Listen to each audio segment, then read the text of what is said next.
Wow. Okay, just so you know, this first chapter, I actually was writing it to go at the end of Changes.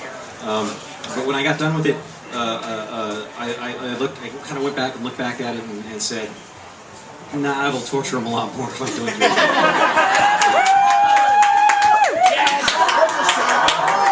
So, that's not an apology as much as it is there's the history. Alright, this is chapter 1 of Ghost Story. Life is hard, dying's easy. So many things have to come together for a life to begin. It has to happen in a place that supports life, something approximately as rare as hen's teeth from the perspective of the universe.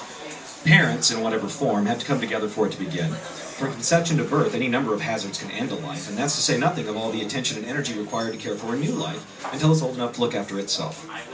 Life is full of toil, sacrifice, and pain, and from the time we stop growing, we know that we've begun dying. We watch helplessly as year by year our bodies age and fail, while our survival instincts compel us to keep on going, which means living with the terrifying knowledge that ultimately, death is inescapable. It takes enormous effort to create and maintain a life, and the process is full of pitfalls and unexpected complications. Ending a life, by comparison, is simple, easy even. It can be done with a relatively minor effort, a single microbe, a sharp edge, a heavy weight, or a few ounces of lead. So difficult to bring about and so easy to destroy. You'd think we'd hold life in greater value than we do. I died in the water. I don't know if I bled to death from the gunshot wound or drowned. For being the ultimate terror of the human experience, once it's over, the details of your death are really kind of unimportant. It isn't scary anymore. You know that the tunnel with the light at the end of it, that people report in those near-death experiences, been there, done that. Granted, I never heard of anyone rushing toward the light and suddenly hearing the howling blare of a train's horn. I became dimly aware that I could feel my feet beneath me, standing on what seemed to be a set of tracks. I knew because I could feel the approaching train make them shake and buzz against the bottoms of my feet. My heart sped up too. For crying out loud, did I just say that death isn't scary anymore? Tell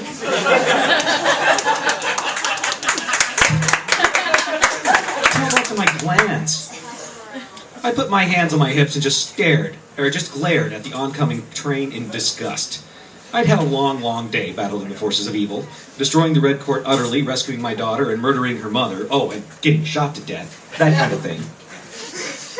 I was supposed to be at peace, or merging with the holy light, or in line for my next turn on the roller coaster, or maybe burning in an oven equipped with a stereo that played nothing but Manilow. I mean, that's what happens when you die, right? You meet your reward. You get to find out the answers to the big questions of life. You do not get run over by trains, I said crossly. I folded my arms, planted my feet, and thrust my jaw belligerently as the train came thundering my way. What's wrong with you? Bellowed a man's voice, and then a heavy, strong hand wrapped around my right biceps and hauled me off the track by main force. Don't you see the damn train? Said train roared by like a living thing, a furious beast that howled and wailed in disappointment as I was taken from its path. The wind of its passage raked at me with sharp, hot fingers, actually pulling my body a couple of inches towards the edge of the platform. After a subjective eternity, it passed, and I lay flat on the ground for a moment, panting, my heart beating along lickety-split. When it finally began to slow down, I took stock of my surroundings. I sprawled onto a platform of clean but worn concrete, and suddenly found myself under fluorescent lights, as at many train stations around Chicago. I looked around the platform, but though it felt familiar, I couldn't exactly place it. There were no other commuters, no flyers or other advertisement, just an empty, clean, featureless building. And there was a pair of polished wingtip shoes. I looked up a rather modest length of cheap trousers and cheap suit, and found a man of maybe 30 years looking back at me. He was built like a fire plug and managed to give the impression that if you backed your car into him, he'd dent your fender. His eyes were dark and glittered very brightly, hinting at a lively intellect, and his hairline had withdrawn considerably from where it must have been at one point. While he wasn't exactly good-looking, it was the kind of face you could trust. Southbound trains are running pretty quick lately, he said, looking down at me.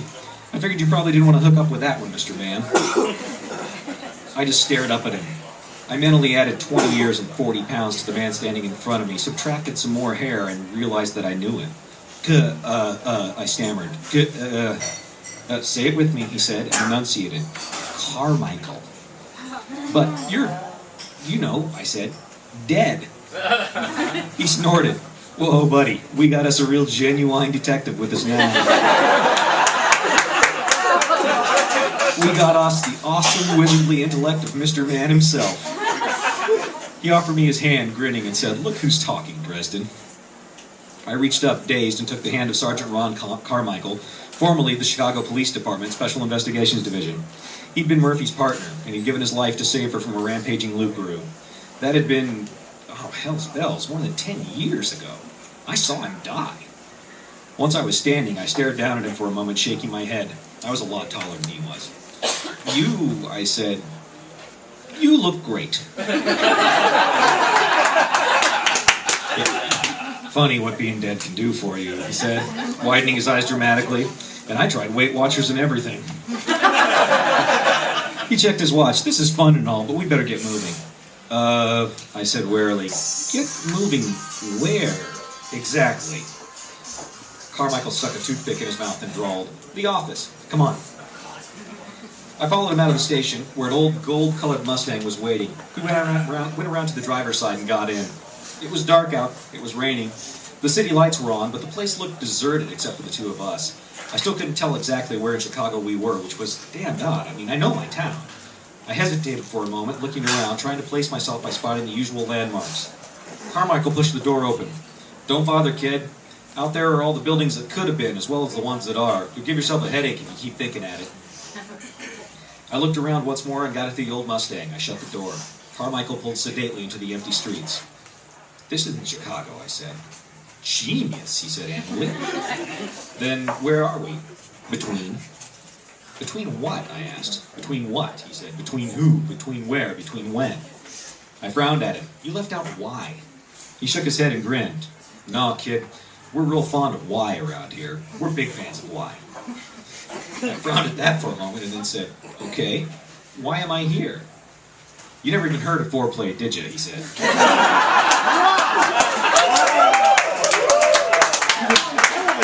You just cut straight to the big stuff. "All right, okay, why am I here as opposed to, wherever it is I'm supposed to be?" "Oh, well, maybe you're having a near-death experience," Carmichael said. "Maybe you're drowning, and this is the illusion your mind is creating for you to hide you from the truth of death." "Being here? With you?" I've met my subconscious, and he's not that sick. Carmichael laughed. It was a warm, genuine sound. "But that could be what is happening here. And that's the point." "I don't understand. At all." "And that's the point, too," he said. I glowered. He kept on smiling and said, "Kid, you're allowed to see as much as you can handle. Right now, we're in some place that looks a lot like Chicago, driving along in the rain in my old Mustang because that's what your limits are.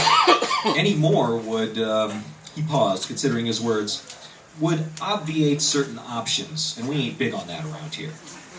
I thought about that for a moment. Then I said, "You just used obviate and ain't in the same sentence."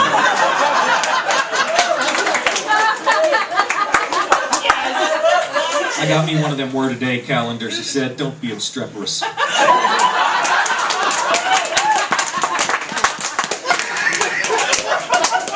you kidding?" I said, and settled back in the seat. "I live to be obstreperous." Carmichael snorted and his eyes narrowed. "Yeah, well, we'll see." Let me find chapter 2.